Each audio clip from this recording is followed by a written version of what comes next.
السلام علیکم ورحمۃ اللہ وبرکاتہ. امید کرتی ہوں سب خیریت سے ہوں گے. پارٹ 82 ہے یہ, ٹھیک ہے. سورہ کہف کا میں پلے کرنے لگی ہوں. پارٹ 82 اور 83 دیکھیں گے, ٹھیک ہے. چلے ایک سیکنڈ.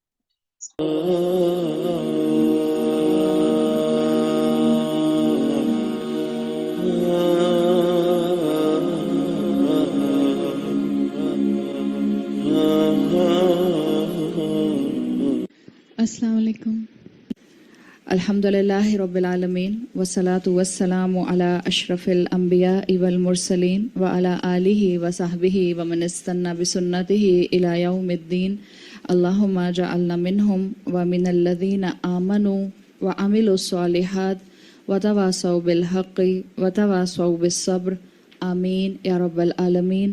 ثم اما بعد فاعوذ باللہ من الشیطان الرجیم. بسم اللہ الرحمن الرحیم.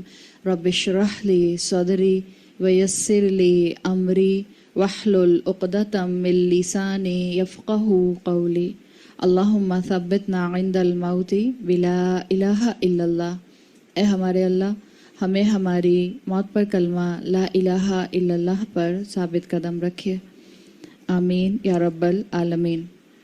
سورۃ الکہف اور سورۃ الکہف کا ہم اس وقت جو ہیں وہ 7واں حصہ کر رہے ہیں, جس میں چوتھی کہانی اس سورت کی آ رہی ہے. اور یہ چوتھی کہانی اللہ تعالیٰ نے ایک بادشاہ کی اس جگہ پر, اس مقام پر بیان کی ہے. وہ بادشاہ جس کو اللہ تعالیٰ نے ریئر کمبینیشن دیا تھا, جو اکثر و بیشتر آپ کو کمبینیشن انسانوں کے اندر نہیں ملتا, اور وہ کمبینیشن ہے پاور اور گائیڈنس کا, طاقت اور ہدایت کا. یہ کمبینیشن بہت ریئر ہوتا ہے.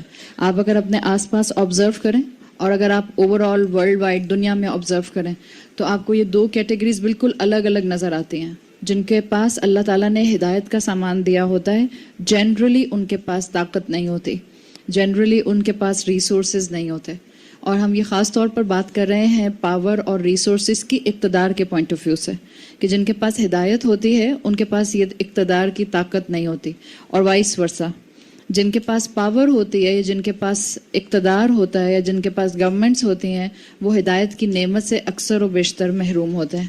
اور یہ کمبینیشن آپ کو جو اس کہانی میں مل رہا ہے یہ ریئر کمبینیشن ہے. ایک بادشاہ بھی تھا اور وہ ہدایت یافتہ بادشاہ بھی تھا. اللہ تعالیٰ نے اس کو ہدایت دی ہوئی تھی, اور اس کی زندگی کا جو مقصد تھا, جو آپ کو اس کہانی سے پتہ چلتا ہے, وہ یہ تھا کہ وہ دنیا میں علاقوں میں انصاف قائم کرنا چاہتا تھا.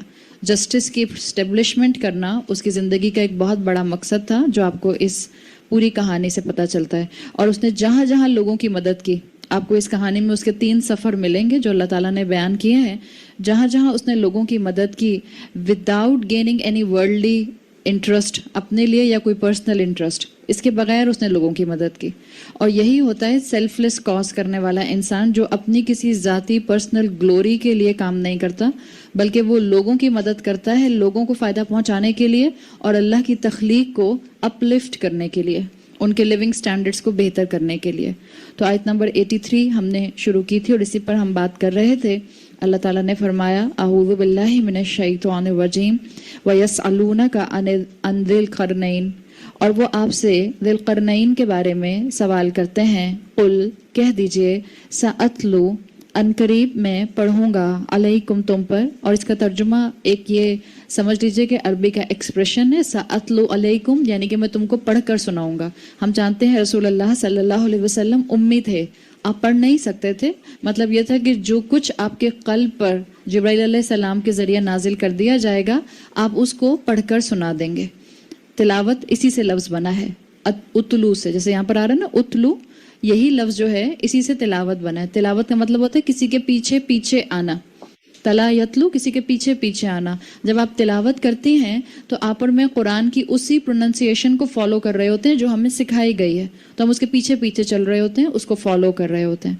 تو رسول اللہ صلی اللہ علیہ وسلم سے کہا گیا, ان سے کہیے سأتلو علیکم, ان قریب میں تمہیں بتاؤں گا, منہ ذکرہ, اس کے بارے میں کچھ ذکر, اس کے بارے میں کچھ ریمائنڈرز تم کو دوں گا. یہ جو ذکرن کا لفظ آیا ہے اس کے عربی میں میننگز ہوتے ہیں لیسن. ذکرہ کا مطلب لیسن بھی ہوتا ہے, ریمائنڈر بھی ہوتا ہے, میموری بھی ہوتا ہے. ذکرہ کا مطلب عبرہ بھی ہوتا ہے. عبرہ جس کو عبرت اردو میں آپ کہتی ہیں عبرت حاصل کرنا, عبرتن یعنی کہ کسی چیز سے، کسی کہانی سے اپنے فائدے کے لیے کوئی سبق لے لینا. تو اللہ تعالیٰ نے یہاں پر یہ بات مینشن کی کہ اللہ تعالیٰ ذوالقرنین کی کہانی سنائیں گے تو، لیکن وہ کہانی اللہ تعالیٰ اس کو ہسٹری کی کتاب کی طرح سٹیپ 1 سٹیپ 2 ایئر 1 ایئر 2 کی طرح نہیں سنائیں گے، بلکہ اللہ تعالیٰ اس کہانی میں سے ان مقامات کو فوکس کریں گے جو کہ ذکرہ ہوگا، جس سے آپ اور میں لیسنز لے سکتے ہیں، جس سے آپ اور میں جو ہیں اپنے فائدے کے لیے کوئی نہ کوئی چیز سیکھ سکتے ہیں. اس لیے اللہ تعالیٰ یہاں پر اس کی پوری زندگی کو کھول کر بیان نہیں کریں گے. آپ دیکھیں جب اصحاب کہف کا ذکر آیا تھا تو وہاں آیا تھا نحن نقص علیک نبأہم بالحق، ہم تم کو اصحاب کہف کی انفارمیشن دیں گے. نبا کہتے ہیں کوئی بہت بڑی خبر، اور یقیناً اصحاب کہف کا جو معاملہ تھا وہ ان یوزول معاملہ تھا. کچھ لوگوں کا 300 سال تک سوئے رہنا جبکہ انہوں نے کوئی ڈرگ نہیں لی ہوئی تھی. وہ یہ نہیں کہہ سکتے کہ جی ہم نے رات میں کھانا بہت کھا لیا تھا اس لیے ہم 300 سال تک سوتے رہ گئے. ان یوزول معاملہ تھا. تو اللہ تعالیٰ نے کہا کہ میں تم کو اس کی انفارمیشن دوں گا. اور یہاں پر بات کیا آئی ہے کہ اللہ تعالیٰ کہہ رہے ہیں کہ میں اس بادشاہ کی کہانی میں سے، اس بادشاہ کی لائف سٹائل میں سے صرف وہ بیان کروں گا جو ذکرن ہوگا، بس جو فائدہ مند ہوگا. پوری انفارمیشن اس بادشاہ کی نہیں دی جائے گی. اس لیے آپ کو اس بادشاہ کے بارے میں بہت ڈیٹیلز جو ہیں وہ احادیث اور قرآن سے نہیں ملتے ہیں. تو اللہ تعالیٰ نے یہاں پر ذوالقرنین کا لفظ جو ہے یہ استعمال کیا. ذوالقرنین نام کہاں سے آیا ہے؟ اصل میں ذوالقرنین جو ہے وہ نام نہیں ہے، اگین یہ ایک ٹائٹل ہے جو اس بادشاہ کو دیا گیا تھا. ذو عربی زبان میں کہتے ہیں اسم ہوتا ہے، اور جس لفظ کے ساتھ آپ دیکھتے ہیں ذو لگا ہوا ہوتا ہے اس کو اکثر ترجمہ کرتے ہیں والا. جیسے آپ کہتے ہیں ذو العرش المجید، بہت ہی بڑے عظیم تخت والا، عرش والا. آپ کہتی ہیں ذو الجلال والاکرام، جلال اور اکرام والا. اسی طرح سے یہاں پر آ رہا ہے ذو القرنین، اس کا مطلب کیا ہے؟ 2 قرن والا. قرنین جو آ رہا ہے یہ عربی زبان کے اندر ڈیول کے لیے آتا ہے، اور اس کا قرن کا یوزلی ترجمہ کیا جاتا ہے ہارنز، سینگ. آپ کو مفسرین کی تفاسیر کے اندر ذوالقرنین کے نام اور ٹائٹل سے ریلیٹڈ کہ کیوں اس کو ذوالقرنین کہتے تھے بہت سی مختلف چیزیں ملتی ہیں. جیسے مثال کے طور پر قرن کا لفظ جو تھا وہ عرب استعمال کیا کرتے تھے جب کوئی بھی چیز ان کے سر کے رائٹ اور لیفٹ ہوتی تھی. یہ جو جگہ جیسے بچیوں کی ہم پونی ٹیلز نہیں بنا دیتے، تو جو پونی ٹیلز ہوتی ہیں وہ اصل میں قرن ہوتی ہیں، رائٹ اور لیفٹ، تو وہ قرنین ہو جائیں گی. اور ہم جانتے ہیں کیونکہ ہم الحمدللہ ہسٹری، اب ہم میں سے بہت سے لوگ پڑھنے والے ہیں، اور جو ہالی ووڈ کی بہت سی موویز بنتی رہیں جس میں بہت سی ہسٹری کی چیزوں کو جو ہے وہ سامنے لایا گیا، اور وہ تو رومن امپائرز اور گریک مائتھولوجی تک کی موویز آپ کو بنتے ہوئے نظر آتی ہیں. آپ دیکھتے ہوں گے کہ صرف عورتیں جو تھیں انہی کی 2 بریڈز نہیں بنتی تھیں، مرد بھی بریڈز بنایا کرتے تھے. اور اکثر و بیشتر وہ کلچر تھا ان لوگوں کے اندر کہ وہ مرد بھی لمبے بال ہوتے تھے اور 2 بریڈز بنا کے رائٹ اور لیفٹ، پھر اس کو یہاں پر جو ہیں وہ بند کر لیا کرتے تھے پورا ایک جوڑے کی طرح سے. تو وہ ایسے لگتا تھا جیسے 2 یہاں پر لمپس ہیں. تو ایک رائے یہ ہے کہ یہ وہ شخص تھا جو 2 بریڈز بنایا کرتا تھا، اس لیے اس کے لیے نام اور ٹائٹل لیا گیا ذوالقرنین. ایک اوپینین اسکالرس کی یہ ہے کہ کیونکہ بادشاہ تھا اور ریسورسز والا بادشاہ تھا اور اس کی بہت جوائنٹ آرمی تھی، تو یہ کوئی نہ کوئی جو ہے کسی نہ کسی فیلڈ پر، کسی نہ کسی مہم پر، کسی نہ کسی ایکشن کی اس پر اسٹریٹجی پر کام کرتا رہتا تھا. تو جنگوں میں حصہ لینا، بیٹلز میں جانا، وارز میں جانا، اس کے لیے جو آرمر استعمال کرتا تھا اس کے اوپر 2 سینگ بنے ہوئے تھے. تو بعض لوگوں کا کہنا یہ ہے کہ ذوالقرنین اسی لیے کہا جاتا ہے کہ اس کے جو آرمر تھا اس کے اوپر 2 سینگ تھے، 2 ہارنز بنے ہوئے تھے. کچھ اسکالرس کا کہنا ہے کہ یہ بادشاہ کیونکہ ایسٹ اور ویسٹ میں ٹریول کیا اس نے، مشرق کے بھی اینڈ تک گیا اور مغرب کے بھی اینڈ تک گیا، تو کیونکہ یہ 2 بڑے ایریاز کو کور کر لیا تھا، اس کا کنٹرول تھا، تو اس کی یہ 2 بڑی پاورز کی وجہ سے، اس کے کنٹرول کرنے کی پاور کی وجہ سے اس کو کہا جاتا تھا ذوالقرنین. بعض لوگوں نے یہ کہا کہ قرن جو ہے وہ سینچریز کو کہتے ہیں. جیسے اللہ کے رسول صلی اللہ علیہ وسلم کی حدیث میں آتا ہے خیر قرونی قرنی، سب سے بہترین قرن یعنی سب سے بہترین وقت، سب سے بہترین جنریشن کے لیے بھی آتا ہے قرن، سینچری کے لیے بھی آتا ہے، ایرا کے لیے بھی آتا ہے قرن کا لفظ. تو بعض اسکالرز نے کہا کہ یہ جو شخص تھا ذوالقرنین، اس نے 2 سینچریز جو تھیں وہ دیکھی تھیں، یعنی اللہ نے اس کو لمبی عمر دی تھی. اور بعض کا کہنا یہ ہے کہ لمبی عمر بھی تھی، اور اس نے کیونکہ لمبی عمر تھی اور ان یوزول تھی تو 2 نسلوں کو اس نے آبزرو کیا تھا. اسی لیے اس کو ذوالقرنین کہا جاتا ہے. تو یہ مختلف چیزیں تھیں. بعض بہت انٹرسٹنگ آپ کو ہسٹری کی کتابوں میں، کیونکہ یہ پرسنالٹی آپ کو جو ہے وہ بعض ہسٹورینز بھی ڈسکس کرتے ہوئے ملتے ہیں ذوالقرنین کے. اور بعض ہسٹورینز کہتے ہیں کہ ذوالقرنین اس لیے کہا جاتا تھا بیکاز یہ جو دنیا کے دو اینڈز ہیں، نارتھ پول اور ساؤتھ پول، یہ ان تک پہنچ گیا تھا.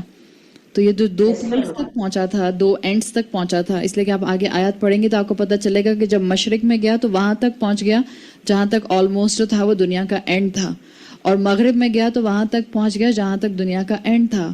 تو وہ بعض ہسٹورینز یہ کہتے ہیں، اور جو مفسرین جو ہیں وہ بہت زیادہ ان ہسٹورینز سے انسپائرڈ ہیں، انہوں نے اس اوپینین کو اپنی تفسیر میں مینشن کیا ہے. وہ یہ کہتے ہیں کہ کیونکہ یہ دو دنیا کے ہیمسفیئرز پر پہنچ گیا تھا، نارتھ پول اور ساؤتھ پول پر، تو اس کے لیے اس کا جو ٹائٹل تھا وہ یہ ٹائٹل تھا اس کا ذوالقرنین. واللہ عالم، اصل حقیقت کیا ہے اللہ بہتر جانتا ہے. یہ ساری وہ چیزیں ہیں جس کے اندر آپ علم حاصل کر سکتے ہیں، کیونکہ اس کا تعلق شریعت سے نہیں ہے. اس وقت ہم قرآن کے احکامات کے اوپر جو ہیں وہ بیٹھ کر ریسرچ نہیں کر سکتے کہ آج ہم اس کے اوپر کیسے عمل کریں گے. قرآن کے احکامات پر، شریعت کے ڈوز اور ڈونٹس کے اوپر آپ اور میں آج بیٹھ کر ہسٹورینز کی لکھی ہوئی کتابوں کے ذریعے ریسرچ کر کے نئے رولز ڈرائیو نہیں کر سکتے. لیکن جہاں قرآن میں ہسٹری ہے اس میں آپ ایکسپلور کر سکتے ہیں، اس باؤنڈری کے اندر رہتے ہوئے جو قرآن کے الفاظ کی باؤنڈری ہے اس کو کراس نہ کیا جائے. تو یہ مختلف اوپینینز ہیں جو ذوالقرنین کے ٹائٹل کے بارے میں ہمیں ملتی ہیں. حضرت مجاہد رحمۃ اللہ علیہ کہتے ہیں کہ اللہ تعالیٰ نے تاریخ میں انسانیت کی 4 ایسے بڑے بادشاہ رکھے جنہوں نے آلموسٹ دنیا پر رول کیا. مطلب اپنے اپنے ایریا پر، اپنی اپنی قوم پر صرف رول نہیں کیا بلکہ دنیا کے ایک میجر حصے پر رول کیا، جن میں سے 2 مومن تھے اور 2 کافر تھے. جو 2 مومن تھے ان میں تھے ایک یہی ذوالقرنین اور دوسرے تھے حضرت سلیمان علیہ السلام. اس لیے کہ سلیمان علیہ السلام کی بھی اللہ تعالیٰ نے جو کنگڈم رکھی تھی، جو ڈومین رکھا تھا، وہ ان یوزول تھا اور بہت بڑا تھا، اور سلیمان علیہ السلام کا یقیناً ان سے بڑا تھا. اس لیے کہ جانور اور پرندے اور جنات بھی جو تھے وہ حضرت سلیمان علیہ السلام کی کنٹرول میں اللہ تعالیٰ نے دیے ہوئے تھے. تو 2 بادشاہ ایسے تھے جو مومن تھے اور اللہ تعالیٰ نے ان کو بہترین اقتدار دیا. اور آپ کو سلیمان علیہ السلام میں بھی یہی کمبینیشن نظر آتا ہے، گائیڈنس پلس پاور. طاقت کا بہترین استعمال ہو سکتا ہے اگر طاقت جو ہے وہ ہدایت کے انڈر رہے، اور لوگوں کو پھر اس سے بہت فائدہ پہنچتا ہے. جو دوسرے 2 بادشاہ تھے، کنگ تھے، جن کا ذکر حضرت مجاہد کرتے ہیں، وہ کہتے ہیں ان میں 2 تھے ایسے جنہوں نے بہت بڑی کنگڈم اپنی ویسٹ اور ایسٹ میں بنائی. ان میں ایک تو تھا جس کو آپ بخت نظر کہتے ہیں، نبوکڈ نظر، جو کہ عراق کا بادشاہ تھا، بیبیلون کا. اس کا بھی بہت ڈومین بڑا تھا، کافی اس نے کنگڈم اپنی بڑھائی تھی، بیک یارڈز بہت بڑھائے تھے، لیکن مسلمان نہیں تھا. اور یہ نبوکڈ نظر وہی تھا جس کے ہاتھوں اللہ تعالیٰ نے یہود کے اوپر بہت مرتبہ اور بہت سخت سزا جو تھی وہ امپلیمنٹ کروائی تھی. آپ اگر قرآن پڑھنے والے لوگوں میں سے اور اسلامک ہسٹری جاننے والے لوگوں میں سے ہیں تو آپ کو معلوم ہوگا کہ اللہ تعالیٰ نے بہت سیویئر 2 ڈاؤن فال بنی اسرائیل کو دیے تھے.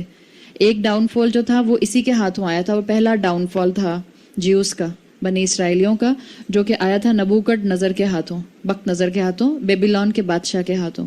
تو ایک بہت بڑی حکومت رکھنے والا کافر بادشاہ جو تھا وہ بیبیلون کا کنگ تھا، نبوکڈ نظر. اور دوسرا جو تھا وہ تھا نمرود. اچھا، نمرود فرعون کی طرح ایک ٹائٹل ہے. ایک نمرود کو تو ہم جانتے ہیں، وہ کون تھا؟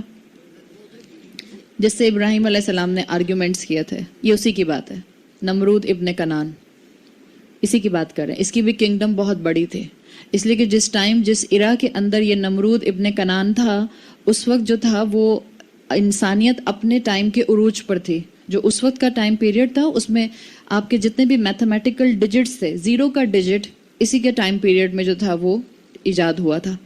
تو یہ وہ ٹائم تھا جس میں انسانیت جو تھی وہ کافی حد تک ڈیویلپ ہو رہی تھی، اور اپنے وقت کے بہت سے ایجادات جو تھیں وہ اس نمرود ابن کنان کی کنگڈم کے اندر ہوئی ہیں. تو یہ 2 بادشاہ تھے جن کو اللہ تعالیٰ نے کافی بڑا زمین کے اوپر ڈومین دیا تھا، اور یہ مسلمان نہیں تھے، یہ جو تھے اللہ کے نافرمان تھے. جہاں تک ذوالقرنین کی بات ہے، بعض اسکالرس کہتے ہیں کہ یہ نبی تھے، لیکن اسٹرانگ اوپینین یہ ہے کہ ذوالقرنین جو تھے یہ نبی نہیں تھے. حضرت علی رضی اللہ عنہ کا قول آتا ہے، آپ نے فرمایا ذوالقرنین نہ وہ فرشتہ تھا نہ نبی، بلکہ وہ اللہ کا بندہ تھا جو اللہ سے محبت کرتا تھا اور اللہ ان سے محبت کرتا تھا، جو اللہ کے ساتھ پرخلوص تھا، سنسیئر تھا، اور اللہ ان کے ساتھ پرخلوص تھا. اگر ایگزیکٹلی آپ ہسٹری میں دیکھنا چاہیں کہ یہ کون سا بادشاہ تھا ذوالقرنین، اس لیے کہ آپ کو معلوم ہے ابراہیم علیہ السلام سے پہلے کا جو دور تھا اس کو پری ہسٹوریکل ایرا کہا جاتا ہے. ابراہیم علیہ السلام کے بعد کا جو دور تھا وہ ہسٹوریکل ایرا ہے. اس کے بعد سے ہسٹری لکھی جانا شروع ہو چکی تھی. اور یہ ذوالقرنین جو ہے یہ عیسیٰ علیہ السلام سے تقریباً 500 سال یا 539 یا 538 ایئرز پہلے کی کوئی پرسنالٹی ہے. اس کے بارے میں مختلف اوپینینز ہیں. بعض لوگ کہتے ہیں کہ یہ پرشین کنگ تھا، کنگ سائرس، اور یہ زیادہ اسٹرانگ اوپینین آتی ہے. اگر آپ سارے تاریخ کے ڈاٹس ملاتے ہیں قرآن سے اور تاریخ سے تو آپ کو جو اسٹرانگ اوپینین ملتی ہے وہ یہ ملتی ہے کہ ذوالقرنین وہی تھا جس کو آپ کنگ سائرس کے نام سے جانتے ہیں. لیکن یہ ایگزیکٹ نہیں ہے، یاد رکھیں. جب کوئی چیز آپ کے پاس قرآن کے اندر اسٹرانگلی کلیریفائی نہیں کی گئی تو ہمارا مسلمان ہونے کی حیثیت سے معاملہ یہی ہونا چاہیے کہ ہم علم حاصل کریں، اس کو ایکسپلور کریں. اگر وہ ہسٹری ہے اس کے بارے میں جانیں، ڈاٹ سے ڈاٹ ملانے کی کوشش کریں. جو بھی آپ کے پاس جو ہیں وہ اکاؤنٹس ہیں، چاہے وہ قرآن کا اکاؤنٹ ہے، نالج آف قرآن ہے، یا نالج آف سنہ ہے، یا آپ کے پاس جو ہیں وہ باقی آسمانی کتابیں ہیں، بائبل وغیرہ، جوش ٹریڈیشن، جوش ہسٹری ان جنرل، آپ کے پاس جو ہے وہ ہیومینٹی کی ہسٹری موجود ہے. ان سب کو لے کر بیٹھیں اور اگر آپ ان کے ڈاٹس سے ڈاٹس ملائیں اور with in the frame of Quran and سنہ اگر آپ کوئی چیز ایکسپلور کر پاتے ہیں تو گو اہیڈ آپ کر سکتے ہیں. لیکن ظاہری بات ہے اس کے لیے پھر آپ کو علم حاصل کرنا ہوتا ہے. تو مختلف اوپینینز آپ کو اسکالرس کی ملتی ہیں. At the end of the day ہم یہی کہہ سکتے ہیں واللہ عالم، اللہ بہتر سمجھتا ہے. تو بعض لوگ کہتے ہیں کہ یہ جو ذوالقرنین تھے یہ پرشین کنگ تھے، بعض کہتے ہیں کہ نہیں یہ ایجپشین کنگ تھے اور فرعونیوں میں سے ایک کنگ تھے جن کے پاس ہدایت آئی تھی. بعض کہتے ہیں رومن تھے، بعض نے کہا گریک تھے. ان کے بارے میں ایک چیز جو 13 سینچری سے پہلے بہت پرومیننٹلی مسلم اسکالرز میں آئی تھی ایک دم سے، وہ یہ تھی کہ یہ الیگزینڈر دا گریٹ تھے. یہ الیگزینڈر دا گریٹ نہیں تھے، because this is a very clear fact. Alexander the great کا جو ٹیچر اور جو اس کا اسسٹنٹ تھا وہ کون تھا؟ کس کو معلوم ہے؟ ہسٹری کسی نے پڑھی؟ نہیں، ہسٹری کا اسٹوڈنٹ ایک ڈائننگ روم میں بیٹھا ہوا ہے. اچھا، آپ میں سے آپ لوگوں کو ہسٹری پڑھنے کا شوق نہیں ہے؟ اچھا، یوزلی بچیوں کو بہت شوق ہوتا ہے ہسٹری پڑھنے کا. مجھے تو یہ لگتا ہے جو اب کی جنریشن آ رہی ہے، اچھا ہماری جنریشن میں ہسٹری پڑھنے کا شوق مجھے لگتا ہے اس لیے نہیں رہا کہ ہم نے ہسٹری کو بہت ڈرائی کر دیا ہے. یا ہمارے ٹائم میں جب ہم اسکولز اور یونیورسٹیز میں گئے ہیں ہسٹری کو ایک ڈرائی سبجیکٹ بنا کر ہمیں پریزنٹ کیا گیا. حالانکہ آپ دیکھیں قرآن میں کتنی ہسٹری ہے، اور قرآن کی ہسٹری جس طرح سے اللہ تعالیٰ نے ڈیفائن کی ہے، اگر آپ قرآن کے فریم ورک کو سامنے رکھ کر آپ ٹریس کریں قوم عاد کے بارے میں ہسٹری کے اندر، تو آپ کو اس خوبصورتی سے قرآن کے ڈاٹس سے ڈاٹس ملتے ہوئے نظر آتے ہیں. اور قرآن نے تو اتنا ایلیبوریٹ بھی نہیں کیا ان کی غلطیوں کو جتنا ہسٹری ان کی غلطیوں کو ایلیبوریٹ کرتی ہے. اور اس کے بعد وہاں سے وہ غلطیاں پڑھ کے آپ قرآن کے جو عذاب ان کے اوپر آئے وہ آپ پڑھتے ہیں، تب آپ کو احساس ہوتا ہے کہ کیوں اللہ کا غصہ اتنا بھڑکا تھا، کیوں اللہ تعالیٰ نے پوری کی پوری قوم کو الٹ دیا تھا. آخر وجہ کیا تھی؟ آپ قوم لوط کے بارے میں پڑھتے ہیں، اتنا ڈسکرپٹیو عذاب اللہ تعالیٰ نے قرآن میں کیوں بیان کیا ہے کہ وہ جس علاقے میں رہتے تھے وہاں پر جو تھے وہ لائم سٹون تھے، اس کے نیچے جو تھا وہ آئل تھا، آئل کے نیچے گیس تھی، اور اس کے بعد یہ سب جو ہے 1 بائی 1 اوپر گیا ہے. گیس نکلی، گیس سے آئل برسٹ ہوا، آئل برسٹ ہوا تو اس کے اوپر کی جو لیئر تھی وہ لائم سٹون کی تھی، وہ برسٹ ہو کر اور اوپر پریشر سے گئی ہے ہوا میں. اور اس کے بعد یہ تینوں چیزیں جب ملی ہیں تو وہ پورا گرم دہکتا ہوا سٹون جو تھا وہ لوگوں پر آ کر گرے ہیں. اس کے بعد ان کے جسم جو تھے وہ بالکل اس کے اندر دھنس گئے تھے. کیوں اللہ نے اتنا ڈسکرپٹیو عذاب رکھا؟ بعض اوقات اگر آپ صرف قرآن پڑھ رہے ہوتے ہیں اور آپ ہسٹری سے ان ڈاٹس کو کنیکٹ نہیں کر رہے ہوتے تو شیطان آپ کے دل میں ڈالتا ہے کہ اللہ تو کہتا ہے اللہ بڑا رحیم ہے، تو اللہ نے انسانوں کو گناہوں پر کیوں پکڑا؟ آپ ذرا ان کے گناہ تو دیکھیے کیا تھے، پھر آپ کو پتہ چلے گا. اور ان کی اپنی ہسٹری میں لکھے ہوئے ہیں. ہم انسانوں کے ہاتھوں جو ہسٹری لکھی گئی ہے اس میں پتہ چلتا ہے کہ کس حد تک ظلم اور گناہوں میں آگے بڑھ چکے تھے. اسی طرح یہاں بھی یہی معاملہ ہے کہ آپ اور میں یہ دیکھتے ہیں کہ الیگزینڈر دا گریٹ ذوالقرنین نہیں ہو سکتا، اس لیے کہ الیگزینڈر دا گریٹ کا جو اسسٹنٹ تھا، جو ٹیچر تھا، وہ ایرسٹاٹل تھا. ایرسٹاٹل کا تو سب جانتے ہیں. ایرسٹاٹل جو تھا وہ مونوتھیزم پر نہیں تھا، بہت بڑا فلاسفر تھا اور مشرک تھا. پیگن ملک سے اس کا تعلق تھا، پیگن ڈاگما سے اس کا تعلق تھا اور مشرک تھا، موحد نہیں تھا، توحید پر نہیں تھا. اور ذوالقرنین کے بارے میں آپ کیا پڑھ رہی ہیں کہ یہ مومن تھے. حضرت علی کا قول آپ کے سامنے آ گیا، قرآن آپ کو بیان کر رہا ہے، مفسرین آپ کو بتاتے ہیں، رسول اللہ صلی اللہ علیہ وسلم ان کے بارے میں کہتے ہیں کہ یہ اچھے نیک انسان تھے. اس کا مطلب کیا ہے کہ یہ الیگزینڈر دا گریٹ نہیں تھے. تو بہرحال علم حاصل کرنے والے تاریخ میں اگر کہیں کسی چیز کو پن پوائنٹ کر دیتے ہیں تو غلطی ہو سکتی ہے، وہ کوئی اتنا بڑا ایشو نہیں ہے. اصل چیز یہی ہے کہ قرآن ہر اینگل سے ہر انسان کو اپنی طرف اٹریکٹ کرنے کی کوشش کرتا ہے.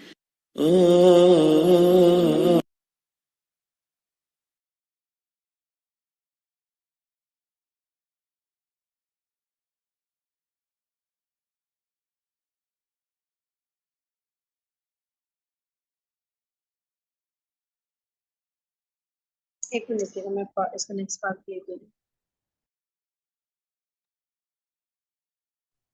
یہ کون سا پارٹ چل رہا تھا فرین آپی؟ یار یہ 82 تھا، ٹھیک ہے، اب میں 83 پلے کرنے لگی ہوں. اوکے.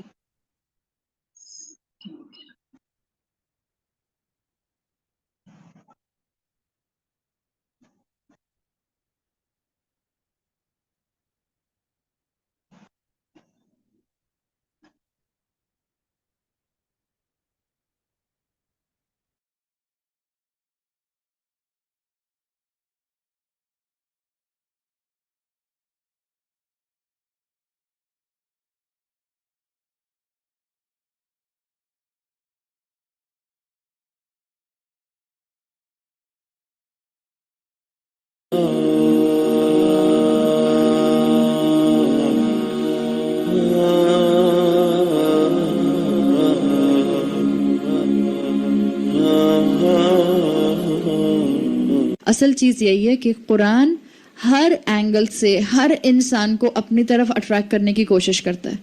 وہ لوگ جو کہ یہ کہتے ہیں کہ کیا ہر وقت بیٹھ کے بس ڈوز اور ڈونٹس پر ہی بات ہوتی رہتی ہے، اگر وہ پٹ آف ہو جاتے ہیں بار بار شریعت کے کاموں کو سن کے، تو اللہ تعالیٰ نے ان کے لیے فلیور آف ہسٹری بھی رکھا ہے کہ دیکھو اچھا تمہیں ایسے بات سمجھ نہیں آتی ڈائریکٹ رولنگ سے، تو تم کہانی سے سمجھ جاؤ، تم ایگزامپل سے سمجھ جاؤ، کھولو اپنی ہسٹری انسانیت کی اور دیکھو جنہوں نے اللہ کی بات نہیں مانی انہوں نے اپنی دنیا بھی کیسے خراب کی اور انہوں نے اپنی آخرت کا انجام بھی کیسے خراب کیا. تو اللہ تعالیٰ نے یہاں پر یہ بات جو ہے واضح کروائی اپنے ہی مسلم اسکالرس کے ذریعے. 13 سینچری کے بعد اسکالرز آئے اور انہوں نے اس کو کلیریفائی کیا کہ ذوالقرنین الیگزینڈر دا گریٹ جو تھا وہ نہیں تھا. اور آپ کو اس کی شریڈ آف ایویڈنس بھی جو ہے وہ قرآن اور سنہ میں نہیں ملتی کہ الیگزینڈر دا گریٹ تھا. ابن تیمیہ نے بھی اس کو جو بعد میں کلیریفائی کیا تھا کہ ان کو ڈاؤٹ تھا کہ جو لوگ کہنے لگ گئے ہیں کہ ذوالقرنین الیگزینڈر دا گریٹ ہے، وہ نہیں ہے. ایک رائے آپ کو ملتی ہے جس کی وجہ سے ہمارے معاشرے میں بہت سے جو ہیں وہ خبریں اور کہانیاں سننے کو ملتی ہیں. ابن عاشور ایک بہت بڑا نام ہے مفسر کا. ابن عاشور نے ایک پوائنٹ آف ویو اپنا دیا تھا، اور مفسرین انسان نہیں ہوتے.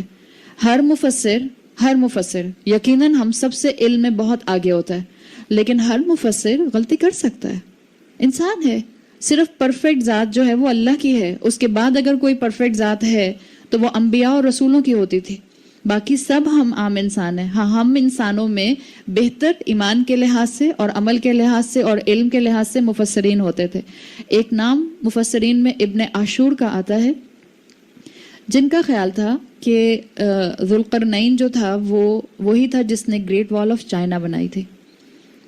اور ہمارے ہاں آج بھی بہت سے لوگ زبردستی گریٹ وال آف چائنا، دیوار چین کو، اس دیوار کو کلیم کرنے کے لیے بضد ہوتے ہیں کہ یہ وہی دیوار ہے جو ذوالقرنین نے بنائی تھی.